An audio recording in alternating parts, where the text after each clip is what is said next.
से महत्वपूर्ण खबर क्या कुछ जानकारी मिलती है ये जरा देख लेते हैं। तो जयपुर से ये सीधी तस्वीरें हैं कैबिनेट के फैसलों को लेकर के ये ब्रीफिंग, मीडिया ब्रीफिंग जिसका इंतजार था। अब ये सीधी तस्वीरें राजधानी जयपुर से राज्यवर्धन सिंह राठौड़ जानकारी देंगे। उनके साथ में ऊर्जा मंत्री हीरालाल नागर की मौजूदगी भी है।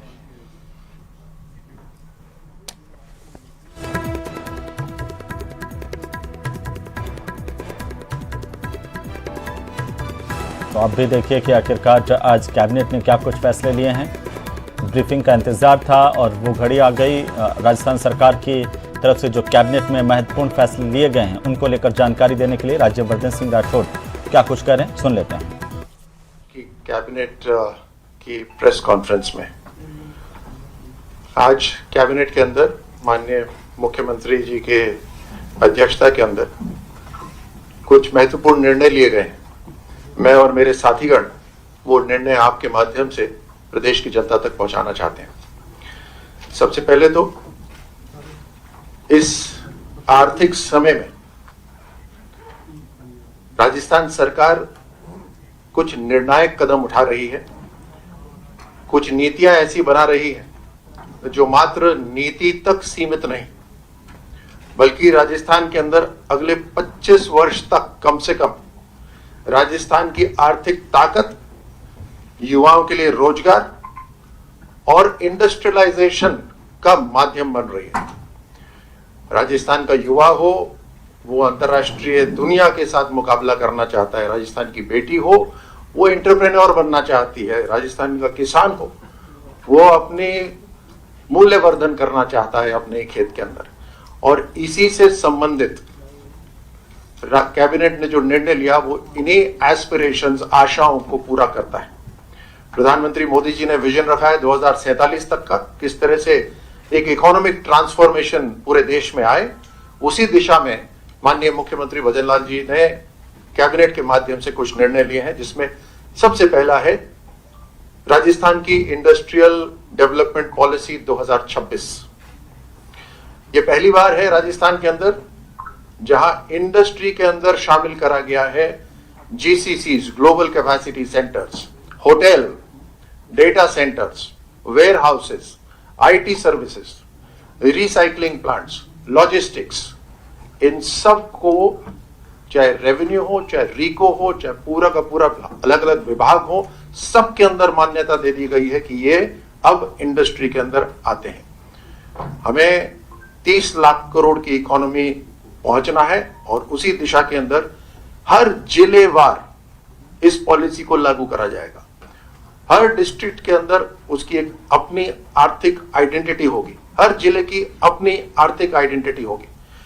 जैसे नीमराना के अंदर एडवांस्ड मैन्युफैक्चरिंग होगी, भिवाड़ी के अंदर सेमीकंडक्टर्स और लॉजिस्टिक्स की ताकत होगी, जयपुर के अंदर GCC, global capacity centre, startups और डिजिटल इकोनॉमी होगी, भीलवाड़ा के अंदर टेक्सटाइल होगी, उसी तरह जोधपुर के अंदर हैंडीक्राफ्ट्स का इकोसिस्टम और बढ़ेगा, बाड़मेर के अंदर एनर्जी होगी, ऊर्जा होगी और हैंडीक्राफ्ट होगा, उसी के साथ जैसलमेर के अंदर इंडस्ट्रियल कनेक्टिविटी होगी। ऐसे अलग अलग जिलों के अंदर सबकी अपनी खूबी होगी, अपनी पहचान होगी।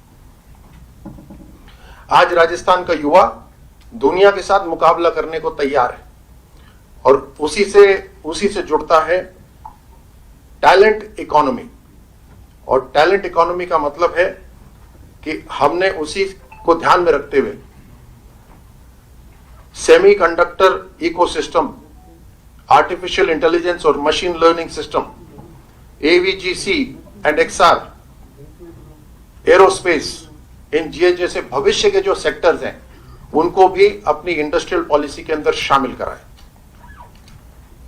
आज महिलाएं केवल घर बार नहीं बल्कि महिला लेड डेवलपमेंट में भागीदार बनना चाहती हैं। उसी को ध्यान में रखते हुए चाहे जयपुर ज्वेलरी हो, बाड़मेर हैंडीक्राफ्ट हो, बगरू सांगरे टेक्सटाइल प्रिंटिंग हो, रूरल सेल्फ हेल्प ग्रुप हो, विमेन एंटरप्रेन्योर्स हो, डिजिटल कॉमर्स हो, क्लस्टर सपोर्ट हो, एक्सपोर्ट का इकोसिस्टम हो, इन सब को इस इंडस्ट्रियल पॉलिसी के अंदर शामिल करा गया है। आज इन्वेस्टर्स केवल भूमि नहीं चाहते बल्कि ऐसी गवर्नेंस चाहते हैं जिसके अंदर उनको अप्रूवल तुरंत मिले, जहां लॉजिस्टिक्स आसान हो, यानी आना जाना रास्ता सब आसान हो, पॉलिसी स्टेबल हो और उसके साथ कनेक्टिविटी स्ट्रांग हो। इसी को ध्यान में रखते हुए राजस्थान सरकार ने इस पॉलिसी के तहत सेल्फ सर्टिफिकेशन लागू करा है, डीम्ड अप्रूवल करे, समय सीमा तय कर दी है। अगर उस समय सीमा के अंदर क्लियरेंस नहीं मिलती तो क्लियर माना जाएगा, अपने आप डीम्ड अप्रूवल होगा। ऑटो रिन्यूअल्स, आपको वापस से अनुमति चाहिए, आपको लाइन में लगने की जरूरत नहीं है, इंतजार करने की जरूरत नहीं है, ऑटो रिन्यूअल होगा आपका। Single window clearance, plug and play industrial parks होंगे, प्राइवेट इंडस्ट्रियल पार्क्स होंगे, मुकाबला होगा। केवल रिको ही नहीं बल्कि जो प्राइवेट कंपनीज है वो भी अपना इंडस्ट्रियल पार्क तैयार करेंगी ताकि रिको के साथ मुकाबला हो सके, एक स्पर्धा का एक वातावरण बन सके। ऐसे रिफॉर्म्स लाए गए हैं ताकि लॉजिस्टिक्स तेज, लॉजिस्टिक्स जहां पर होगा वहां तेज बिजनेस होगा, जहां तेज बिजनेस होगा वहां पर तेज इन्वेस्टमेंट होगा, और जहां पर तेज इन्वेस्टमेंट होगा वहां तेजी से जॉब रोजगार और बढ़ेंगे। इसको ध्यान में रखते हुए हमने नई इंडस्ट्रियल पॉलिसी 2026 लागू करी। उसी के साथ दूसरा जो निर्णय है उसके अंदर जेके सीमेंट, जो जैसलमेर के अंदर जिनको 2023 में पिछली सरकार के समय उनको भूमि मिली थी सीमेंट का प्लांट लगाने के लिए, वहां से सीमेंट को ले जाने के लिए एक रेलवे ट्रैक की जरूरत थी उनको। उसके लिए तकरीबन 71 हेक्टेयर भूमि हमने उनको दी है और इसकी एस्टिमेटेड जो वहां पर ये जो प्रोजेक्ट होगा उसके 212 करोड़ के करीब उसकी लागत है। ये जो 71 हेक्टेयर हमने जमीन जेके सीमेंट को दी है, ये हमने डीएलसी पे नहीं डबल डीएलसी के ऊपर दी है। ये कैबिनेट का निर्णय था। उसी के साथ डालमिया सीमेंट, उनको भी वहां पर सीमेंट का प्लांट लगाना था। उस सीमेंट को प्लांट लगाने के लिए उन्हें जितनी जमीन की जरूरत थी कैबिनेट ने उसको अप्रूव करा। तकरीबन 121 हेक्टेयर भूमि उन्हें चाहिए थी, उसको भी कैबिनेट ने डबल डीएलसी रेट पर अप्रूव करा है। ये दोनों उद्योग जब वहां शुरू होंगे एक पूरा इकोसिस्टम तैयार होता है। कहीं पे ढाबे तैयार होते हैं तो उसी के साथ सप्लाई चेन ट्रांसपोर्ट सिस्टम चलता है, उसी के साथ होटल्स आ जाते हैं, उसके साथ रिपेयर मैकेनिक्स उन सब का आ जाता है।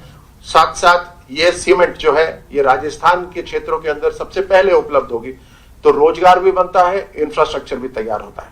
ये तीन बड़े निर्णय उद्योग को ध्यान में रखते हुए लिए गए। उसके साथ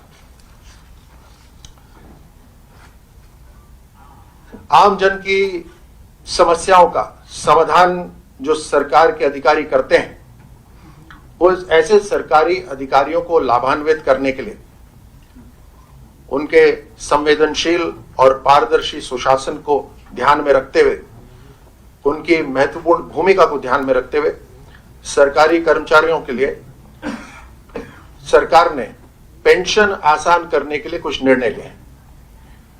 राजस्थान सिविल सेवा पेंशन नियम 1996 में 3 प्रमुख संशोधन किए गए। नियम 67 में जो दिव्यांग बच्चे हैं उनके लिए अभी तक हर 3 साल के अंदर विकलांगता का प्रमाण पत्र जारी करना पड़ता था, ऐसी बाध्यता थी। लेकिन अभी कैबिनेट में निर्णय लिया गया है कि ऐसे विशेष योग्यजन जो बच्चे हैं उनको केवल एक बार ही प्रमाण पत्र जारी करना होगा। दूसरा, नियम 134 में संशोधन किया गया है। पेंशनर्स को अब मोबाइल ऐप द्वारा अपना फेस ऑथेंटिकेशन टेक्नोलॉजी के माध्यम से वार्षिक जीवन प्रमाण पत्र प्रस्तुत कर सकते हैं, ऐसी सुविधा दी गई है। पहले इसमें आपको ई मित्र के पास जाना पड़ता था या एसएसओ आईडी से साइन इन करना पड़ता था, अब अपने मोबाइल से भी अपना जीवन प्रमाण पत्र वो दे सकते हैं।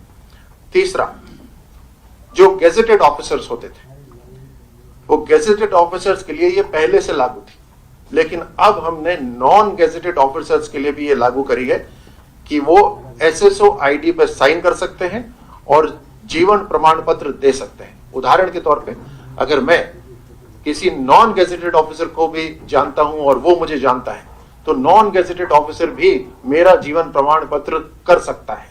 पहले ये केवल गेजेटेड ऑफिसर कर सकते थे। इसमें हमने विश्वास करा है अपने सभी अधिकारियों को के ऊपर, चाहे वो नॉन गेजेटेड हो या गेजेटेड हो। उसी के साथ